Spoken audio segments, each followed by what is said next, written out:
Nós saudamos a todos com a paz de Cristo. Nessa noite nós vamos continuar a última palestra. Numa aula anterior, nós falamos sobre justificação. E nós vimos, nos mínimos detalhes, que o homem é justificado pela graça. E que a graça é a fonte da justificação. Vimos também que o homem é justificado pelo sangue ou pelo sacrifício de Cristo. E esse é o método utilizado por Deus para nos justificar. Vimos também que o homem é justificado pela fé. A fé é o meio de aceitação.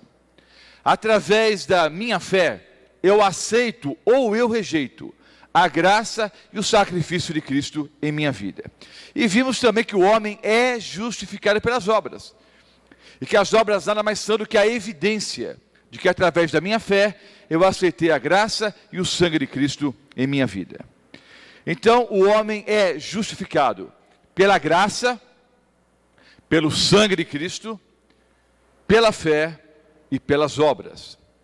As obras nada mais são do que a evidência pública, o testemunho público, de que através da minha fé, eu aceitei a graça e o sacrifício de Cristo em minha vida. As obras não têm nenhum poder para salvar. Nós somos salvos pela graça, através do sangue de Cristo, Jesus, que nós aceitamos pela fé. As obras não têm poder para salvar. Agora, nós vimos também que em relação ao juízo, vários versículos bíblicos dizem que nós vamos ser julgados de acordo com as nossas obras. Mas as obras não podem salvar. Insisto, as obras são apenas uma evidência de que através da minha fé, aceitei a graça e o sangue de Cristo em minha vida. Na última aula, estudamos sobre a lei do amor. Estudamos sobre a lei moral, os 10 mandamentos. Vimos que pecado é a transgressão da lei. Senão a lei não há pecado. Vimos que Lúcifer pecou no céu, porque no céu havia uma lei. Adão e Eva pecaram no jardim do Éden, porque lá existia uma lei. Vimos que antes do Senhor Deus dar os 10 mandamentos por escrito no Monte Sinai, Abraão, segundo o testemunho bíblico, guardava todos os mandamentos. José guardava todos os mandamentos. Vimos em Êxodo 16, o Senhor Deus exigindo a guarda do sábado do povo de Israel. Cobrando do povo de Israel a guarda dos mandamentos, especialmente do sábado. Ora, se o Senhor Deus deu os 10 mandamentos só em Êxodo 20, como alguns insistem, a troco do quê? Em Êxodo 16, o Senhor Deus já cobrava a guarda dos mandamentos. Como vimos na última aula, os mandamentos sempre existiram, porque eles nada mais são do que um reflexo do caráter do nosso Deus. Se você perdeu a aula sobre justificação, se você perdeu a aula sobre a lei do amor, essas duas aulas, bem como todas as outras aulas que apresentamos aqui, estão inteiramente grátis, disponíveis inteiramente grátis, no site www.profeciasparotempodofim.com.br. É só acessar. Tem ali o material em PowerPoint, os mesmos slides que apresentamos aqui, e tem também todas as palestras, que você pode, só clicando ali, assistir a palestra na íntegra. Assista e divulgue o site, é uma boa forma de você pregar o Evangelho. Então, na palestra de hoje, nós vamos estudar especialmente sobre o 4º mandamento, que requer a observância do sábado do Senhor. O 4º mandamento não é mais importante do que os outros. Ah, pastor Morta, então por que essa ênfase adventista em relação à guarda do 4º mandamento? Não, queridos, na verdade, nós insistimos na guarda dos 10 mandamentos. Falamos, a bem da verdade, um pouco mais sobre o 4º mandamento, porque é o mandamento esquecido. E Deus até já sabia que iam esquecer do 4º mandamento. Tanto é verdade que ele iniciou o mandamento dizendo: lembra-te do dia de sábado para o santificar. Mas vamos ver em vários textos bíblicos se nós devemos hoje observar o sétimo dia da semana como o sábado do Senhor ou não. Vejamos o que diz a Bíblia Sagrada. Em Apocalipse 14, os versículos 6 e 7, nós encontramos a primeira mensagem angélica. O tema geral do seminário é profecias para o tempo do fim. Em Apocalipse 14, há 3 mensagens angélicas, mensagens para o tempo do fim. Nos versículos 6 e 7, nós encontramos a primeira mensagem angélica, que diz: vi outro anjo voando pelo meio do céu, tendo o evangelho eterno para pregar aos que se assentam sobre a terra, e a cada nação e tribo, língua e povo, dizendo em grande voz: temei a Deus e dá-lhe glória, pois é chegada a hora do seu juízo, e adorai aquele que fez o céu, a terra, o mar e as fontes das águas. Então vejam, a primeira mensagem angélica é a seguinte: temei a Deus e dá-lhe glória, pois é chegada a hora do seu juízo, e adorai aquele que fez o céu, a terra, o mar e as fontes das águas. Já estudamos a primeira mensagem angélica numa outra aula. Vejam bem, queridos, a base de toda adoração é o fato que Deus nos criou. A primeira mensagem angélica nos exorta a adorarmos o Criador. A verdadeira adoração é a criatura adorando o Criador. A primeira mensagem angélica, então, nos exorta, como criaturas, a adorarmos o verdadeiro Criador. E nós devemos adorar a Deus como nosso Criador, da forma como Deus quer ser adorado. Há uma mentalidade muito comum no mundo moderno. Olha, eu procuro fazer o meu melhor. Olha, isso é o melhor que eu posso fazer. E eu estou sendo sincero naquilo que eu faço, e com certeza Deus vai levar isso em consideração, e o melhor que eu posso fazer é isso. É um discurso bonito, mas que não funciona na prática, queridos. Vejam só. Caim, ele deu o melhor que ele poderia dar para Deus? Sim ou não? Caim deu o melhor que ele poderia dar para Deus? Sim ou não? Sim. Caim não pegou meia dúzia de frutos podres embaixo da árvore e ofereceu como oferta ao Senhor. Caim deu o melhor que ele podia dar. Pegou os melhores frutos de tudo que ele havia plantado e colhido. Ele pegou o que era melhor. O que tinha de melhor, ele colheu e deu como oferta a Deus. Deus aceitou ou não? Não aceitou. Mas pastor, por que Deus não aceitou? Porque, queridos, Deus quer ser adorado da forma como Ele pediu, da forma como Ele exige ser adorado. Não é como você quer. Caim quis adorar da forma como ele bem entendia. Deus exigia como sacrifício um cordeirinho, um animal sem mancha, sem mácula. Foi essa a oferta que Abel ofereceu ao Senhor. Caim deu o melhor que ele tinha, mas não era aquilo que Deus estava pedindo.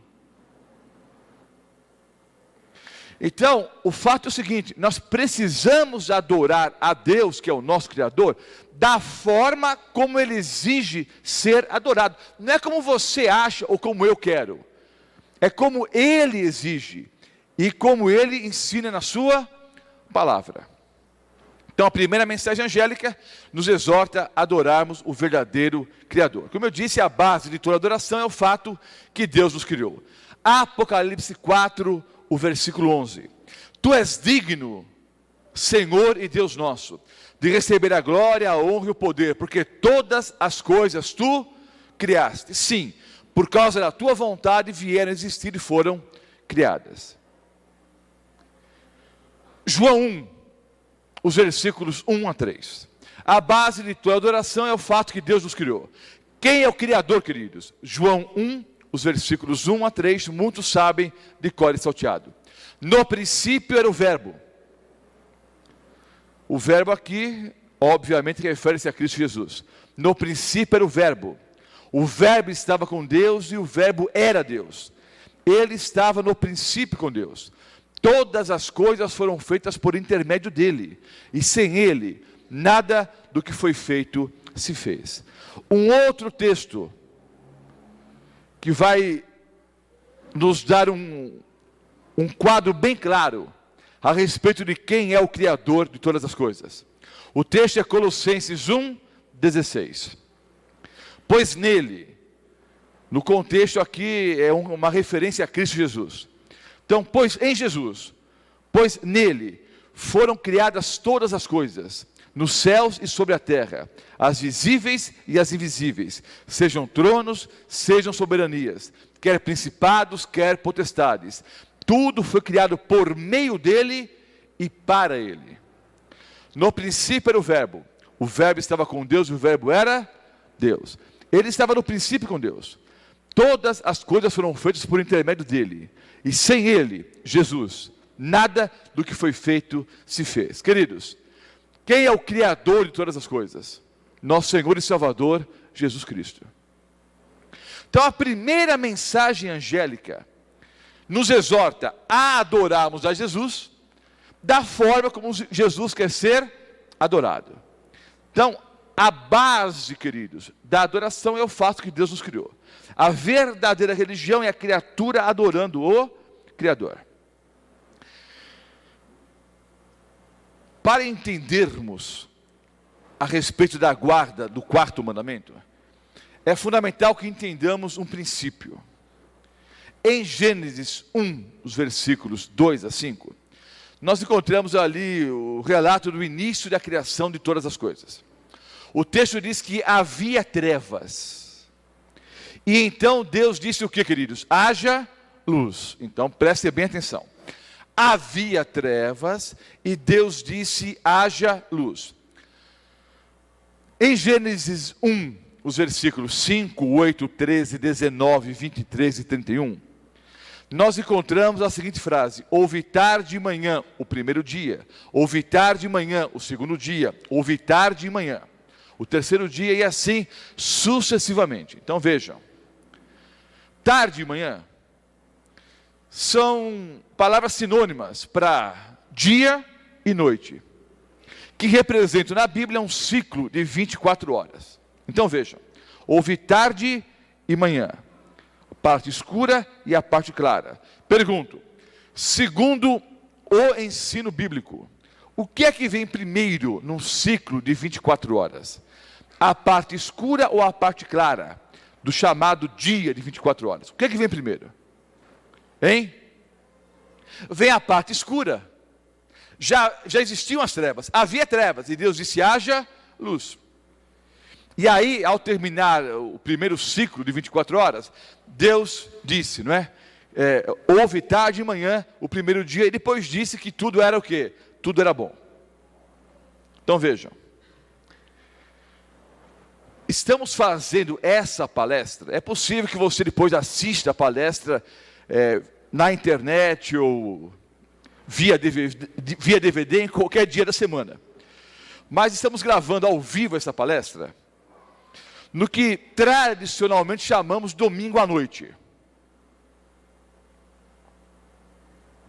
Só que pela forma bíblica de se computar o tempo, a bem da verdade, em que dia estamos agora? Na chamada segunda-feira. Porque ao pôr do sol do primeiro dia da semana, terminou o ciclo de 24 horas, iniciou-se o segundo ciclo. O segundo dia da semana vai até o pôr do sol, não é? Até o pôr do sol. Ao pôr do sol, termina o segundo dia e começa o terceiro. Por isso que, segundo a forma bíblica de se computar o tempo, o dia vai de pôr do sol a pôr do sol.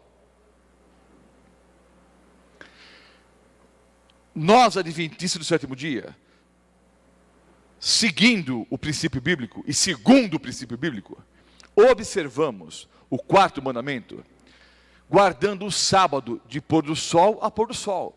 Porque no pôr do sol, ou ao pôr do sol do sexto dia, termina o que chamamos de sexta-feira e começa o sétimo dia, o sábado do Senhor. Então havia trevas e Deus disse: haja luz. Houve tarde e manhã, a parte escura e a parte clara, o primeiro dia. Houve tarde e manhã, não é? A parte escura e a parte clara, o segundo dia. E assim sucessivamente, durante, não é, toda a semana e consequentemente, não é, em todo o ciclo da história até os dias de hoje. O Senhor Deus, ao olhar para a obra das suas mãos, disse em Gênesis 1:10, 1:12, 1:18, 1:21 e 1:25, que tudo era bom. Ao olhar para o que ele havia criado durante o dia, ele olhava para a obra das suas mãos e dizia: eis que era bom. Então, no primeiro dia bom, segundo, terceiro, quarto, quinto dia, era tudo o quê? Bom. Ao sexto dia, está relatado em Gênesis 1:31, Deus olhou e viu que tudo era muito bom. Eis que tudo era muito bom. Em quantos dias Deus criou o céu, a terra, o mar e tudo que neles há? Em 6 dias. Olhou para a obra de suas mãos e viu que tudo era muito bom. Agora vamos ler Gênesis 2, os versículos 2 e 3. Gênesis, o capítulo 2, os versículos 2 e 3. E havendo Deus terminado no 7º dia a sua obra. Mas espera um pouco, pastor. Deus terminou na 6ª ou no 7º dia? Pergunto. Em quantos dias Deus criou todas as coisas? 6 dias. E ao 7º dia, Ele fez o quê? Queridos, ao 7º dia, Deus criou o 7º dia. Vou repetir. No 7º dia, Deus criou o 7º dia. Pergunto, Deus é onipotente ou não? Poderia ter feito um ciclo de 6 dias, ou de 8, ou de 15, mas Ele fez um ciclo de 7 dias. E entenda uma coisa, porque alguns querem argumentar em relação à guarda do sábado, dizendo que o sábado foi abolido, usando vários calendários por aí. É interessante. O calendário gregoriano é um. O calendário judaico é outro. O calendário chinês é outro. O calendário árabe é outro. Só que em qualquer calendário, o ciclo semanal é o mesmo. Em qualquer calendário, a semana tem 7 dias. Em qualquer calendário, o ciclo semanal é exatamente o mesmo. Isso nos remete, não é? A semana da criação. Deus poderia ter feito um ciclo de 5 dias, ou de 8, ou de 6. Terminou o 6º dia. Ora, ao terminar o 6º dia, poderia, na manhã seguinte, estabelecer, não é, uma nova semana, mas não. Ao 7º dia, Ele só criou o sábado. Deve haver algo importante aqui, queridos. Então vejam só. Havendo Deus terminado no dia 7º a sua obra que fizera, descansou nesse dia de toda a sua obra que tinha feito. E abençoou Deus o dia 7º e o santificou, porque nele descansou de toda a obra que como Criador fizera. Então vejam só, queridos. Deus abençoou, descansou e santificou. Quando o Senhor Deus abençoou o 7º dia da semana, quantos judeus existiam na face da terra? Quantos? Nenhum. Então vejam, amados irmãos em Cristo, preste bem atenção. O meu único objetivo é apresentar para vocês a verdade. Essa história que o Senhor Deus deu o sábado somente para os judeus, não resiste ao 2º capítulo da Bíblia. É só você ler o começo da Bíblia e de cara, você já descobre que essa história de que o sábado foi dado somente para os judeus, não é uma história verdadeira. Porque o sábado já era santo séculos antes de Abraão, o pai da nação judaica, nascer. O sábado era santo, queridos, antes do pecado entrar no planeta. O sábado não foi santificado no Monte Sinai e dado para os judeus. Séculos antes do primeiro judeu nascer, o sábado já era santo. Agora veja o que é interessante, amados irmãos. Há alguns anos atrás, um pregador de uma outra denominação pegou a imagem da santa e, em público, chutou a estátua, chutou a imagem. Não sei quantos se recordam desse fato. Pegou ali a imagem e chutou. Nós, como adventistas do sétimo dia, desaprovamos essa atitude.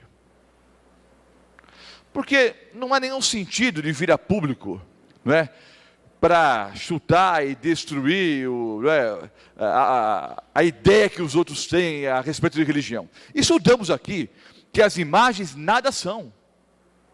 Estudamos na última aula o segundo mandamento, quando o Senhor Deus diz: não farás para ti imagem de escultura.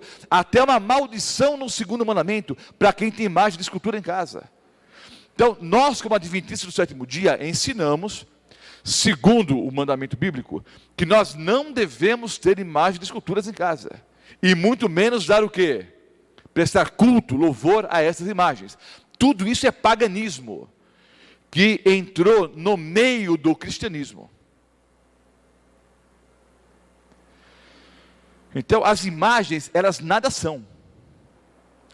Mas, por outro lado, qual é o sentido de eu vir aqui hoje à noite, por exemplo, trazer uma imagem, não é, da Virgem e chutar aqui a imagem para todo o Brasil assistir? Para que isso? Não há a mínima necessidade de fazer isso. É só abrir a Bíblia. É só abrir a Bíblia e mostrar o assim, diz o Senhor. Agora veja o que é interessante. Houve uma comoção nacional.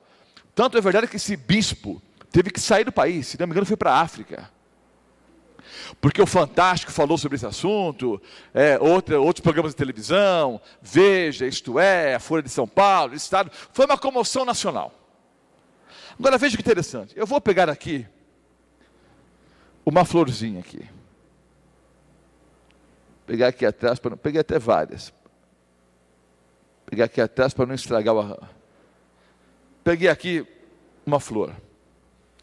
Vou jogar aqui no chão. Pisei nela, sujei o chão aqui, ó. Joguei a florzinha no chão e pisei nela. Vai acontecer alguma coisa comigo, queridos?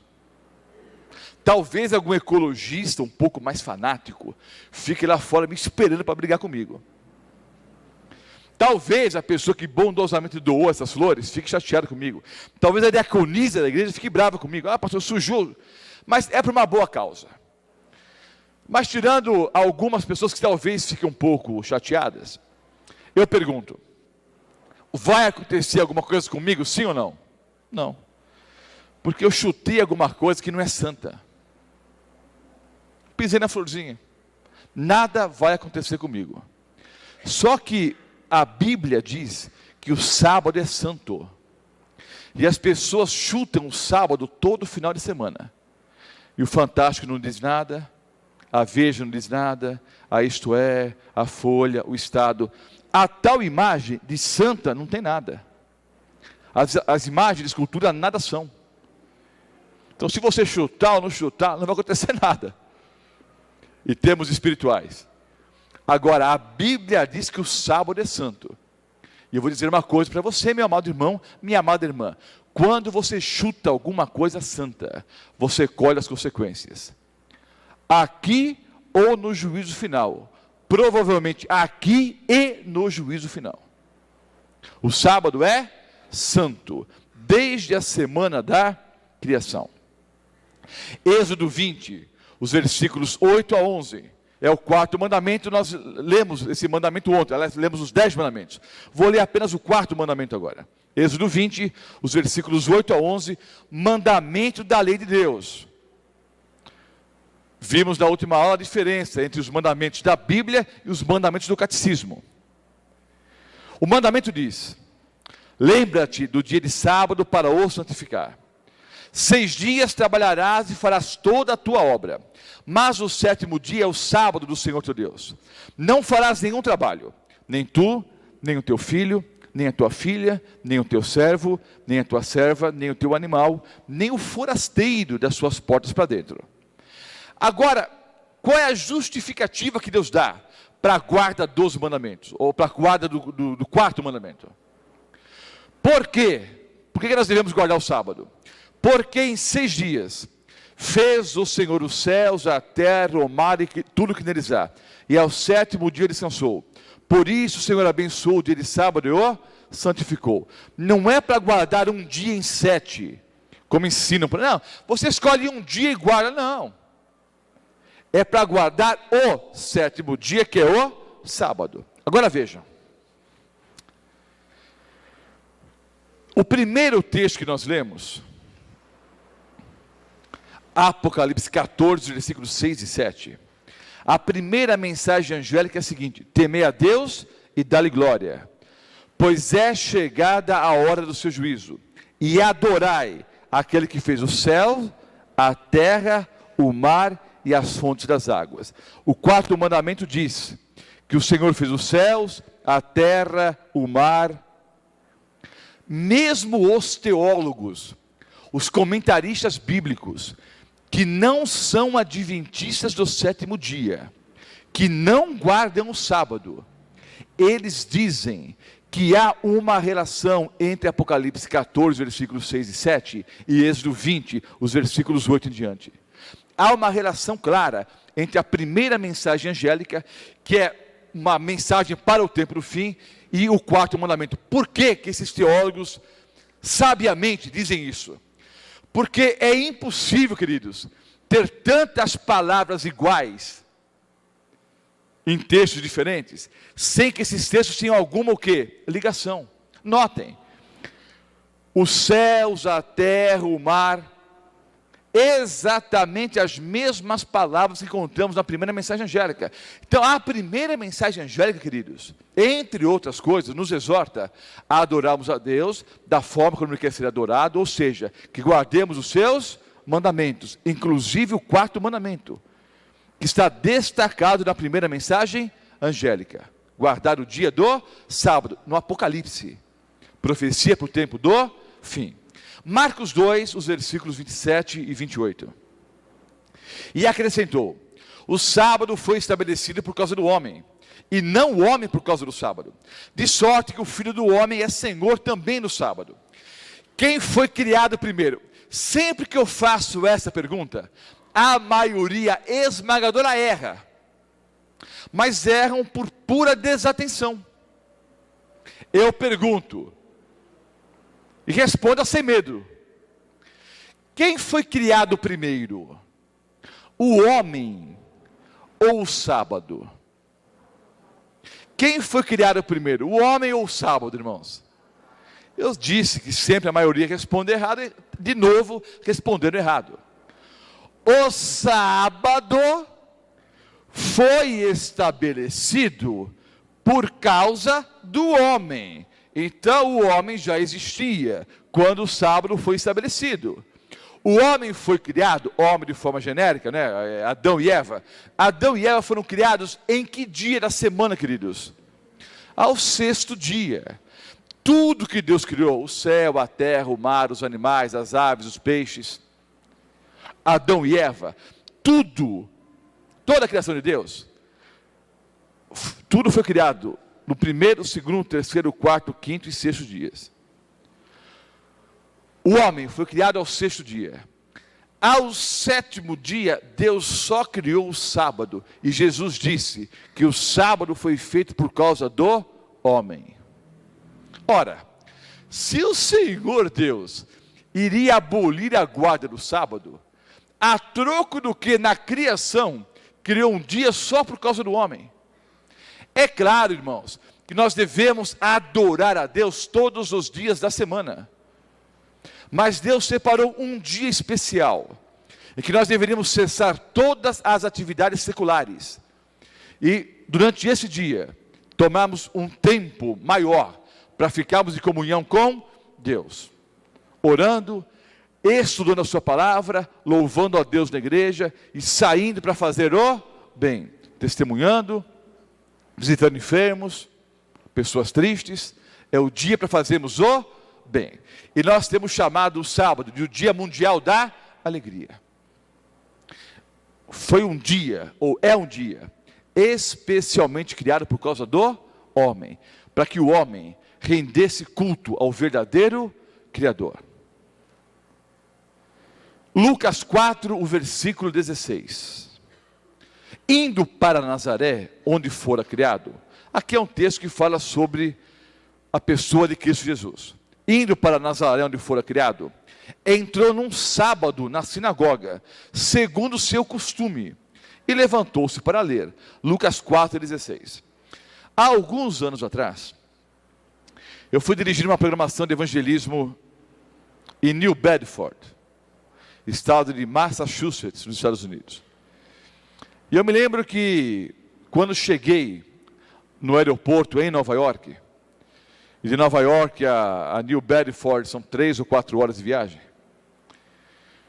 eu fiquei ali esperando o pastor que iria me conduzir então até New Bedford. E ele estava cansado por ter dirigido 3 ou 4 horas, e embora eu tenha viajado aí 10 ou 11 horas, eu havia dormido durante a viagem, não estava cansado. Ele disse, pode deixar que eu dirijo. E eu assumi ali o volante do automóvel e saí dirigindo. E eu nunca me esqueço que, fazendo, na autoestrada, fazendo uma curva, eu vi um outdoor, aqueles cartazes enormes assim, mas um outdoor gigantesco. Nesse outdoor gigantesco, havia o texto de Lucas 4,16. E a seguinte frase: o Senhor Jesus tinha o costume de ir à igreja aos sábados. Algumas pessoas ainda fazem o mesmo. Descubra por quê.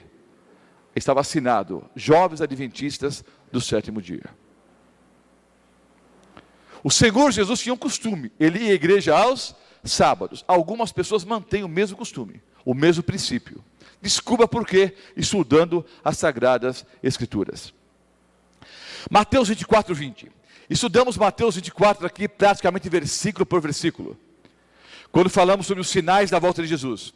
E eu me lembro que mencionei o versículo 20, e fiz a mesma aplicação, ou a mesma colocação que vou fazer agora. Em Mateus 24, 20, o Senhor Jesus disse que os judeus daqueles dias deveriam orar para que a fuga não ocorresse o quê? Nem no inverno, nem no sábado. Sabemos que Mateus 24 tem uma dupla aplicação. Então a primeira aplicação era em relação à destruição de Jerusalém, que se deu no ano 70. Aí mais ou menos 40 anos após a morte de Jesus. Jesus morreu no ano 31, não é? Então aí 39 anos após a morte de Jesus, houve o quê? A destruição de Jerusalém, como ele havia predito em Mateus capítulo 24. Mas uma aplicação mais ampla para a volta de Jesus a esse planeta. Então uma dupla aplicação. Se você pegar a primeira aplicação ou a segunda, tanto faz, o ideal é pegar as duas. Mas notem, se o Senhor Jesus iria abolir o sábado na cruz do Calvário, a troco do que ele disse para os judeus e para os discípulos que lá estavam, que eles deveriam orar para que a fuga não se desse no sábado. Se a destruição de Jerusalém se deu mais ou menos, em números redondos, 40 anos após a morte de Jesus. Ou Jesus não sabia o que pregava, ou ele sabia que o sábado não ia ser abolido. Mais ainda, ele disse que os cristãos, no tempo do fim, antes da volta de Jesus Cristo, haveria uma perseguição. Nós vamos estudar isso numa outra aula. Que nessa perseguição, os cristãos que viveriam nos últimos dias, creio que se aplica a nós hoje, que nós deveríamos orar para que essa fuga não se desse no sábado. Então, ou Jesus não sabia o que pregava, ou ele sabia que o sábado não seria o quê? Abolido. Lucas 23, os versículos 54 e 56. Ou 54 a 56. Há na internet, e há também um panfleto distribuído por algumas denominações por aí, que eles fazem o seguinte: eles pegam os 10 mandamentos de Êxodo 20 e colocam de um lado da página, do lado da folha.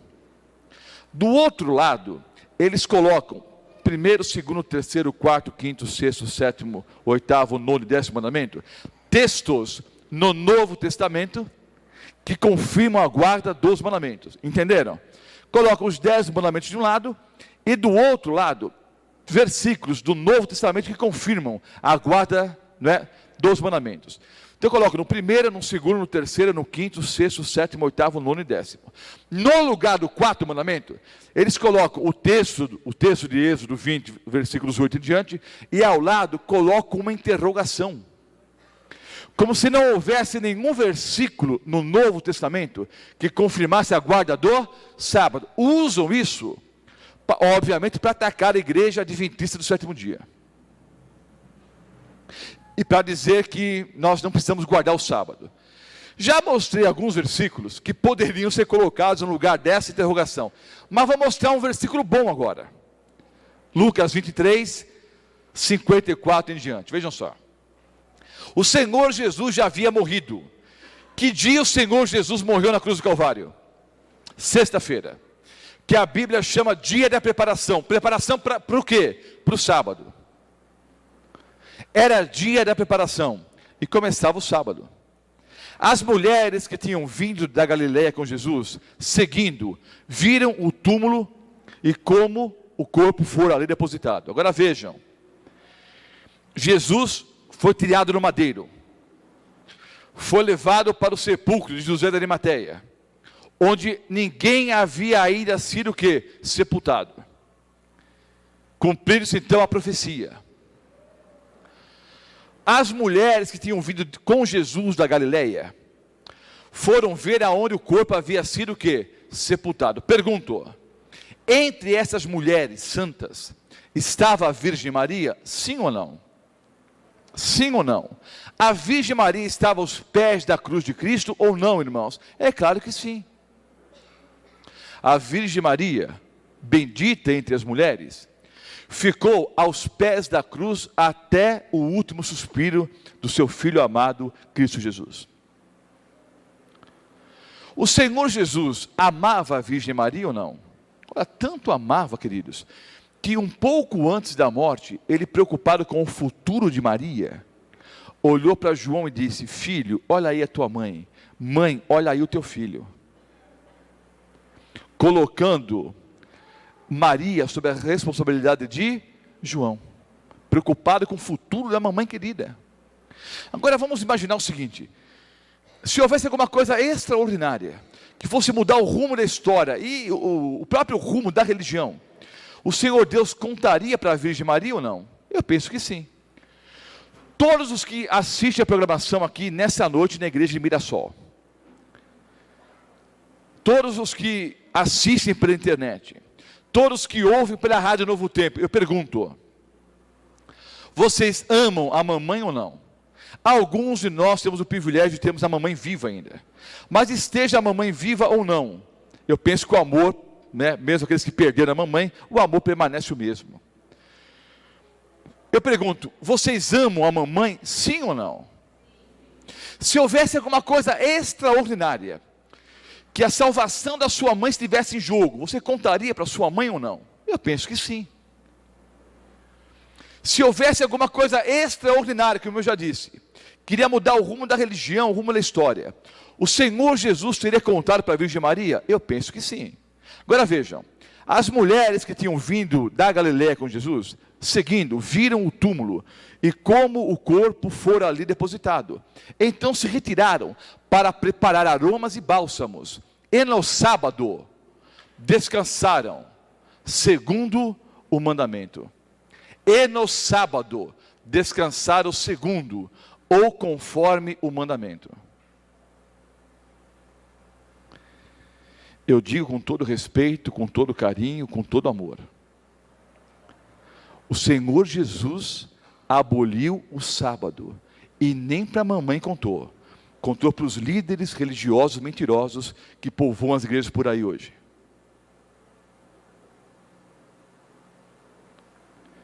Porque se Jesus aboliu o sábado, nem para a Virgem Maria contou, porque a Virgem Maria, as mulheres santas, e vamos ver mais alguns versículos, todos os discípulos continuaram guardando o sábado, mesmo após a morte de Jesus. Então ele aboliu, mas não contou para ninguém, só para esses falsos líderes que pregam nas igrejas por aí. que são ou mentirosos ou ignorantes em relação à palavra de Deus, ou as duas coisas. Porque a Bíblia diz que após a morte de Jesus, as mulheres santas que seguiam a Cristo continuaram guardando o quê? O mandamento. Continuaram guardando o sábado. Atos 13, os versículos 14, 42 e 44. Mas eles, atravessando de Perge para Antioquia da Psídia, indo num sábado à sinagoga, assentaram-se. Ao saírem eles, rogaram-lhes que no sábado seguinte lhes falasse essas mesmas palavras. No sábado seguinte, afluiu quase toda a cidade para ouvir a palavra de Deus.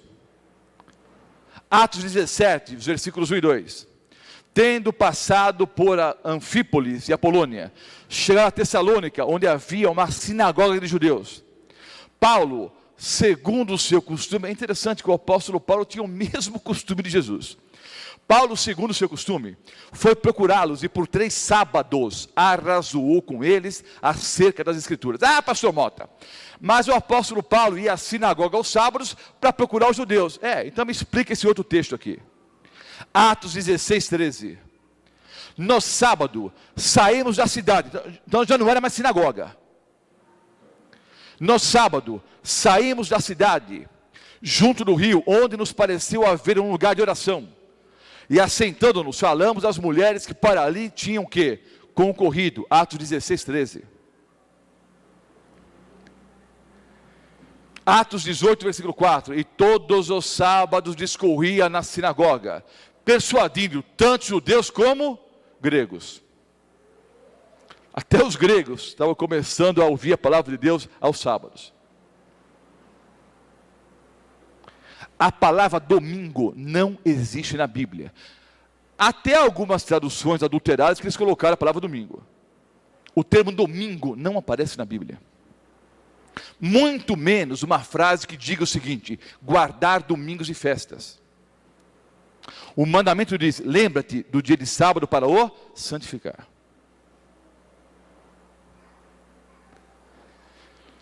Agora eu vou ler algumas frases que não estão na Bíblia. Ah, pastor, bem que me avisaram. Lá vai o pastor adventista mostrar várias frases de Ellen White. Ora, eu estou pregando aqui, pregando não são sermões. Estou apresentando aulas aqui no seminário há mais de 2 semanas. Você que me ouve pela Novo Tempo, você que está ao vivo aqui, você que assiste pela internet, eu pergunto, em que ocasião eu abri algum livro de Ellen White para mostrar alguma doutrina bíblica? Ou para defender algum ponto de vista que eu apresentei aqui? Nunca o fiz e nunca farei. O que eu posso fazer no futuro é apresentar versículos bíblicos para mostrar se Ellen White foi profetisa ou não. Eu nunca vou usar uma frase de Ellen White para tentar provar alguma doutrina. Todas as 28 doutrinas ensinadas para a igreja adventista do 7º dia, todas as doutrinas são baseadas única e exclusivamente no assim diz o Senhor.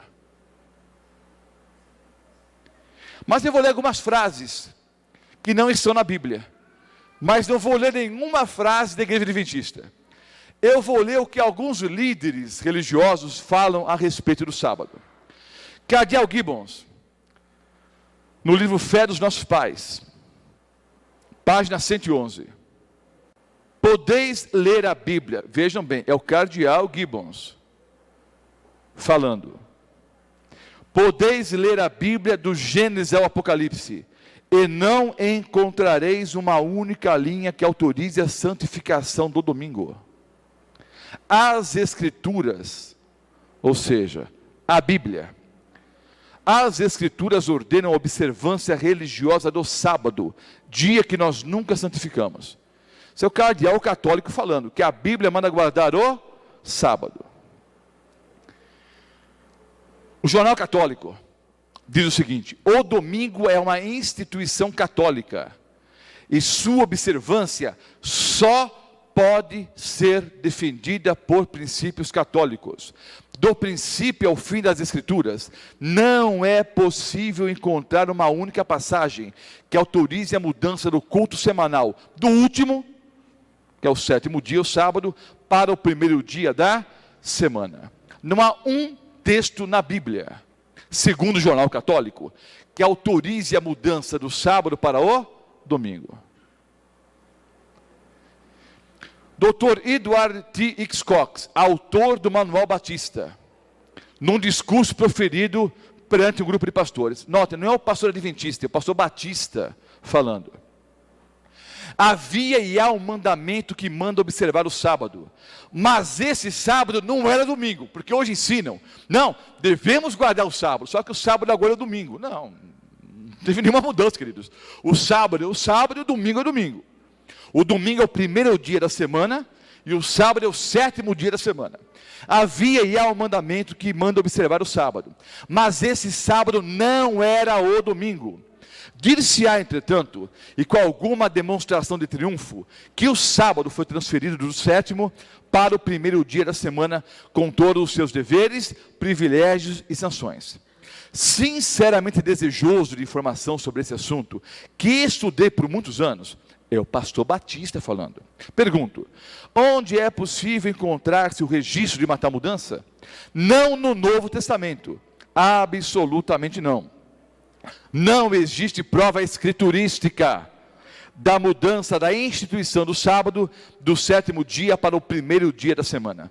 É claro que sei perfeitamente ter o domingo entrado em uso como dia religioso na primitiva história cristã, o que sabemos através dos pais da igreja e de outras fontes. Que pena, porém, que ele, o domingo, nos venha assinalado com a marca do paganismo e batizado com o nome do Deus do Sol. Em seguida, adotado e sancionado pela apostasia papal. Notem, queridos, não é o pastor Mota, é o pastor Batista que está dizendo que o Papa apostatou. Não sou eu, não. Mas eu assino embaixo. Batizado com o nome do Deus do Sol. Em seguida, adotado e sancionado pela apostasia papal. E legado ao protestantismo como uma doação sagrada. Então, segundo o pastor Batista, autor do Manual Batista, não há prova escriturística da mudança do sábado, do sétimo para o primeiro dia da semana. E esse pastor Batista diz que quem fez a mudança foi a Igreja Católica Apostólica Romana. E que as outras pessoas, ao guardarem o domingo, simplesmente prestam culto à Igreja Católica. Nesse aspecto, eu respeito mais os católicos do que os evangélicos. Sabe por quê?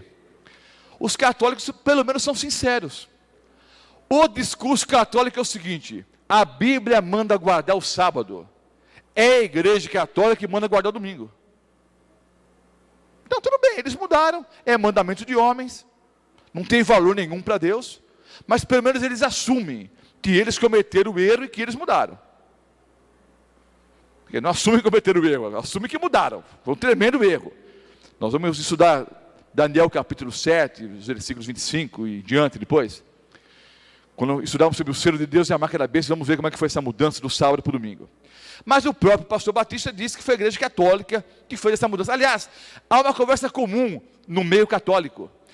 Os evangélicos falam tão mal da nossa igreja e guardam o dia que o Papa manda guardar.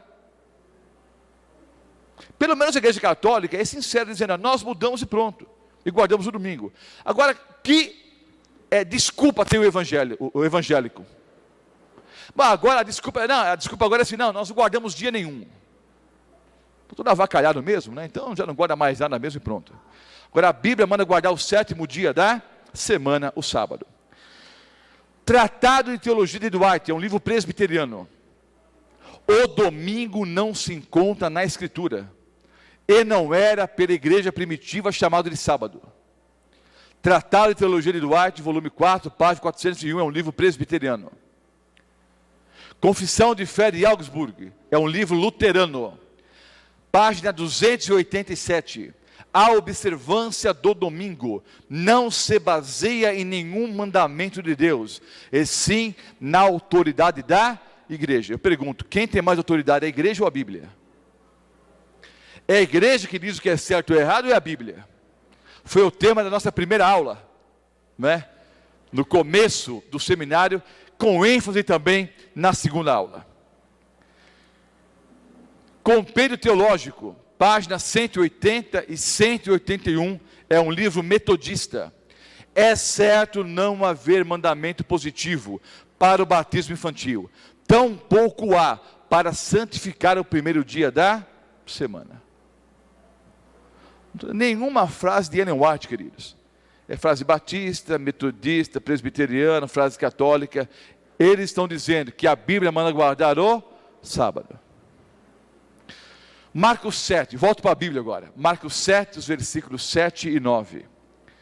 Conclusão: se a Bíblia manda guardar o sábado, segundo eles mesmos afirmam, em vários textos que nós lemos agora há pouco, frases católicas, frase batista, metodista, presbiteriana, se eles mesmos dizem que a Bíblia manda guardar o sábado, mas a igreja manda guardar o domingo, então eu cito essa frase de Jesus para todos que vivem assim: em vão, porém, me honram, ensinando doutrinas que são mandamentos de homens. A guarda do domingo não é doutrina bíblica, é mandamento de homem. Aí Jesus diz: quem guarda mandamento que não é mandamento bíblico, quem guarda doutrina de homem, me honra em vão.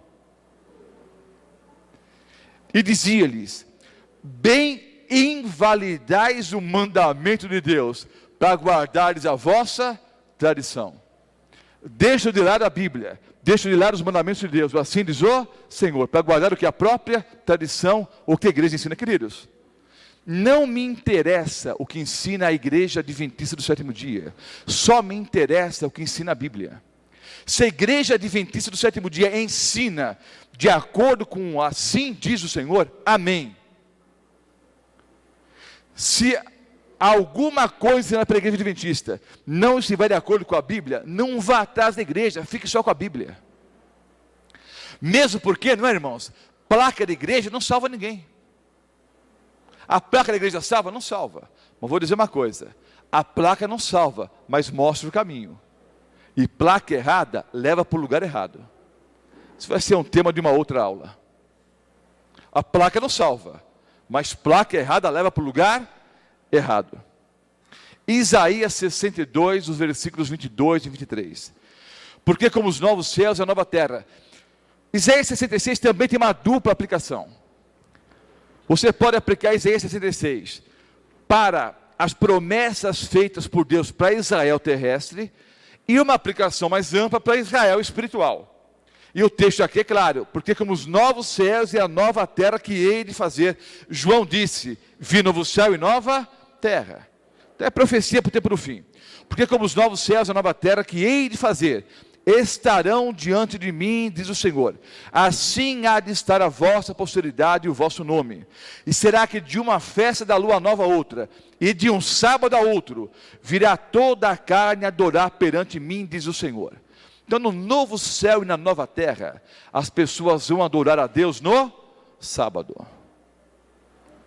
O Senhor Deus descansou no sábado. O povo de Israel guardou o sábado. Os profetas guardavam o sábado. No Novo Testamento, Jesus guardou o sábado. As mulheres santas guardaram o sábado. Os discípulos guardaram o sábado. O livro do Apocalipse diz que os salvos são aqueles que guardam os mandamentos de Deus. E na nova terra nós vamos guardar o sábado. Todos os filhos de Deus na Bíblia guardaram o sábado. A pergunta é: e você hoje? E eu? Precisamos tomar uma posição ao lado da verdade. O que eu vou dizer agora, eu já citei numa outra aula, vou repetir. Eu já citei o que eu vou falar agora numa outra aula, eu vou repetir.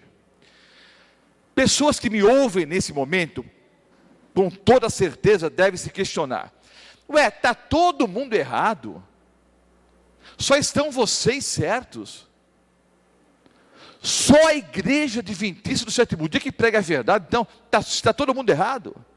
Ora, quando Pôncio Pilatos colocou Barrabás e Jesus diante da multidão religiosa, dirigida por escribas, fariseus e sacerdotes que ali estavam. Quando Pilatos pediu para a multidão religiosa escolher entre Jesus e Barrabás, a multidão gritou o quê? Barrabás, Barrabás. E quando Pilatos disse: o que farei então de Jesus, chamado Cristo? A multidão disse o quê? Crucifica-o, crucifica-o. Entenda uma coisa, amado irmão. Normalmente a maioria está errada, especialmente em questões religiosas e de salvação, a maioria está sempre errada, mesmo porque a Bíblia afirma que os salvos, o número dos salvos, é como um grãozinho de areia no deserto ou na praia. A maioria vai se perder mesmo. Não porque Deus não deu oportunidade, não porque Deus não seja longânimo, não porque Deus não seja amor, é que as pessoas simplesmente não querem tomar uma posição ao lado da verdade. Numa aula futura, eu vou falar sobre qual é a igreja verdadeira, princípios bíblicos, para nós descobrirmos qual é a igreja verdadeira. Mas já vou adiantar um argumento, que eu só usaria numa outra aula, mas eu vou adiantar esse argumento e vou repetir depois, quando falar sobre a igreja verdadeira. É muito comum a seguinte frase: mas há pessoas sinceras em todos os lugares. Há pessoas sinceras em todos os lugares. Não tenho a menor dúvida. Só que essas pessoas sinceras, quando confrontadas com a verdade, elas tomam uma posição ao lado da verdade. E vou explicar uma coisa para vocês, rapidamente, vou apenas mencionar, vou explicar nos mínimos detalhes quando falar sobre qual é a igreja verdadeira. Mas entenda uma coisa: sinceridade no erro não leva a lugar nenhum, a não ser a morte e a perdição eterna. Há caminho que parece correto ao homem. Ora, se há caminho que parece correto ao homem, o homem que está andando por esse caminho é sincero ou não? É sincero. Há caminho que parece correto ao homem, mas ao final são caminhos de morte. E o Senhor Deus diz: eis que eu coloco diante de vocês o caminho da vida e o caminho da morte. Você escolha onde você quer ir. Esse caminho vai para a vida, esse vai para a morte, você escolha. Nem todo caminho leva para o céu, não, irmãos. Nem todo caminho leva para Deus, não. Sinceridade no erro não leva a lugar nenhum, a não ser a morte e perdição eterna. E querem mais um argumento, que eu vou voltar a ele, nos mínimos detalhes? Há um alto clamor na Bíblia, queridos. Porque a Bíblia ensina que as igrejas se corromperam e se tornaram Babilônia. Há uma igreja, que é apresentada em Apocalipse 17, que é a grande Babilônia, a grande meretriz. E diz que essa Babilônia, essa igreja, uma grande meretriz, é a mãe de todas as outras igrejas apóstatas. Só que há pessoas sinceras em Babilônia. Só que há um alto clamor antes da volta de Jesus. Qual é o alto clamor? Sai dela, povo meu. Saiam de Babilônia. Vocês que são sinceros, estão em várias denominações em Babilônia. Saiam de Babilônia e abracem a verdade. Ora, se a pessoa sincera pode ser salva em qualquer lugar, por que é o alto clamor da Bíblia? Para a pessoa sair de lá. Porque sinceridade no erro não leva a lugar nenhum, a não ser a morte e a perdição eterna. Bom, pastor, olha, eu ouvi a palestra e, olha, eu vou continuar vivendo do meu jeito. Querido, você tem o livre-arbítrio, cada um faz o que bem entende. Pastor, olha, eu ouvi a palestra, mas eu acho que eu devo continuar guardando domingo. Você pode fazer o que você bem entende. Agora veja só, se você disser: pastor Mota, eu vou continuar do jeito que eu sempre vivi, e vou continuar guardando domingo ou dia nenhum, você pode fazer isso. Mas você nunca poderá dizer: eu creio em Deus, eu creio na Bíblia, e não guardo o sábado. Isso não pode ser. Se você crê em Deus, e se você crê na Bíblia, você vai ser obrigado a viver de acordo com essa palavra. Você não pode dizer: eu creio. Se você crê mesmo, queridos, se você realmente crê em Deus e crê na Bíblia, você vai procurar viver de acordo com a palavra de Deus. Pastor, mas é muito complicado no dia em que nós vivemos, nos dias em que vivemos, guardar o sábado. Não é fácil. É claro que não é fácil não, queridos. Mesmo porque esse mundo odeia a verdade, a ponto de ter matado a verdade, que é Jesus. E a grande arma do demônio é a mentira. Ele quer destruir a verdade, quer destruir as verdades bíblicas. Tanto é que uma grande parte das religiões, das igrejas cristãs hoje, misturam paganismo com cristianismo. Vocês já descobriram ao longo do seminário que muitas coisas ensinadas por aí não têm base bíblica. Agora vejam. Eu dirigi uma programação na região da Freguesia do Ó. Alugamos um grande auditório ali.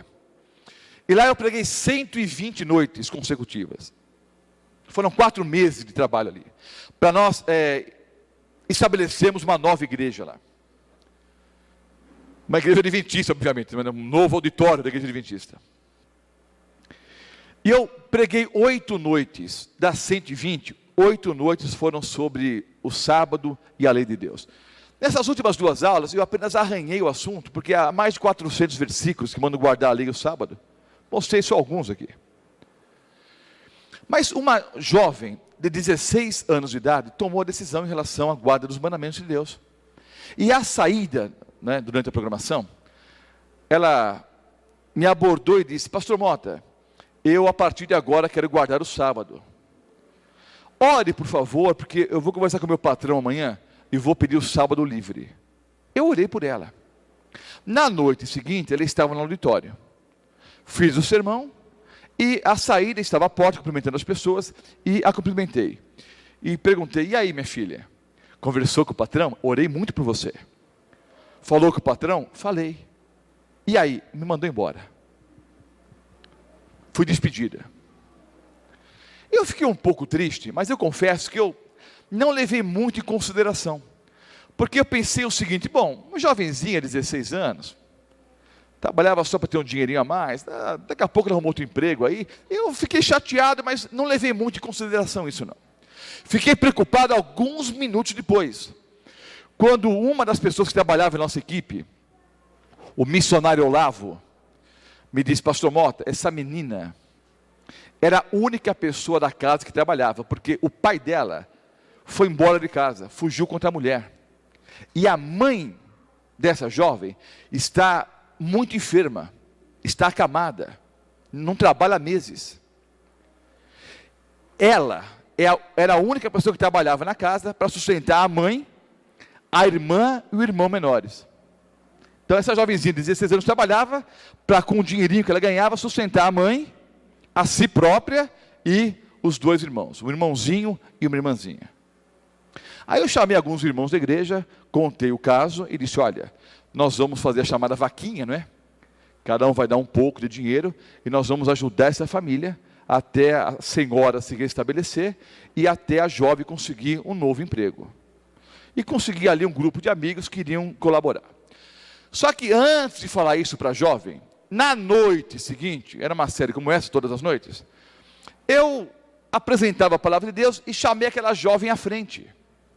E ela muito tímida, introvertida, não havia combinado nada com ela, ela ficou assustada. Vem aqui, minha filha. Ela foi. E eu contei a história.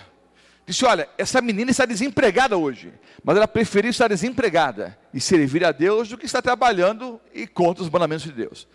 Conte, minha filha, para todos ouvirem o testemunho. E ela quieta assim. Ela cochichou: pastor, não posso falar isso não. Aí eu pensei: será que ela mentiu? Vou passar a maior vergonha agora diante desse auditório. Era um salão enorme. Centenas de pessoas ali estavam. Mas não pode porque... Não, pastor, já estou empregada. Agora você precisa contar mesmo. Olha a história. Naquela manhã a jovenzinha saiu para procurar emprego. Saiu para procurar emprego. Estava no ponto de ônibus. De repente ela levantou os olhos. E do outro lado da rua, um prédio, um consultório dentário e uma placa: precisa ser. Ela atravessou a rua e foi conversar com o dentista. Esperou um pouquinho, que ele já estava clinicando ali, não é? Ela esperou, o dentista saiu, pois não, eu vi a placa de precisa e tal. Para que trabalho que é? Aí o dentista disse: olha, precisa de uma secretária. Você tem experiência? Ela disse: não. Sabe digitar? Não. Sabe datilografar? Não. Tem experiência como telefonista? Não. Já trabalhou como recepcionista? Não. Você trabalhava onde, minha filha? Eu era vendedora numa lojinha ali na esquina. E foi mandado embora? Fui. Por quê? Perguntou o dentista. Para dar uma entrevista, né? Eu fui mandado embora porque eu estou frequentando uma série de conferências no auditório, lá na outra esquina, um auditório grande. O dentista, eu sei onde é. Tem um pastor grandão lá, um tal de Roberto Mota, um loirão grandão. E olha, ele abriu a Bíblia e mostrou por A mais B que nós devemos guardar o sábado. E eu disse que devo guardar o sábado. Aí fui falar com o meu patrão anterior, ele mandou embora. Aí o dentista, que era presbiteriano, olhou para a jovenzinha e disse: querida, quer dizer que você foi mandado embora porque você quer guardar o sábado e todos os mandamentos de Deus. Foi por isso que o patrão, teu ex-patrão, te despediu. É isso sim, doutor. Então você está empregada. Aqui você vai ter liberdade para guardar o sábado e todos os mandamentos. E ela foi empregada, queridos, para ganhar quase 3 vezes mais do que ela ganhava vendendo armarinhos lá na lojinha da esquina. Deus abriu as portas para ela, aí em 24 horas. Se Deus está exigindo de nós a guarda dos mandamentos, eu posso ter certeza que Ele vai abrir as portas. Não vai ser fácil. No mundo nós vamos ter o quê? Aflições e dificuldades.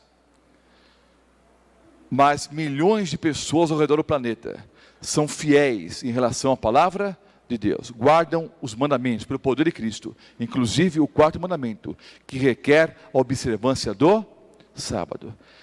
Um dia Deus disse, haja luz, e houve luz. Um dia Deus pegou um boneco, ele fez um boneco e soprou nas suas narinas um fôlego de vida, e o homem passou a ser alma vivente. Um dia até o mar vermelho aqui na frente, montanha do lado, montanha do outro, o povo de Israel xingando Moisés, e os egípcios chegando para destruir, não é, todo o povo de Israel. Moisés orou, Jesus fez assim, acredito, e o mar se abriu. Quando o último israelita cruzou em terra seca, Cristo fez assim, e o mar o quê? Fechou. Esse mesmo Deus está vivo hoje ou não? É claro que sim. Ele pode te dar poder para ser uma pessoa vitoriosa em todas as coisas, inclusive na guarda dos mandamentos? É lógico que sim. Deus pode abrir a porta para você, em relação ao trabalho, a estudos e uma série de coisas? É lógico que pode. Agora você precisa confiar, precisa crer, e precisa viver de acordo com a palavra. E vou dizer uma coisa, meu amado irmão. Se Deus não abrir a porta para você, se Deus não abrir o mar para você atravessar em terra seca, Ele vai fazer você andar por cima das águas. Fique tranquilo, de um jeito ou de outro, você vai atravessar, pelo poder de Deus. Ou vai ser em terra seca, Deus abrindo o mar, ou vai ser por sobre as águas. Mas confie no poder de Deus, se entregue nas mãos dele, e você vai ser uma pessoa vitoriosa. Eu quero orar agora por todos aqueles que querem viver de acordo com a palavra de Deus. Se essa é a sua decisão, incline a fronte agora e ore comigo.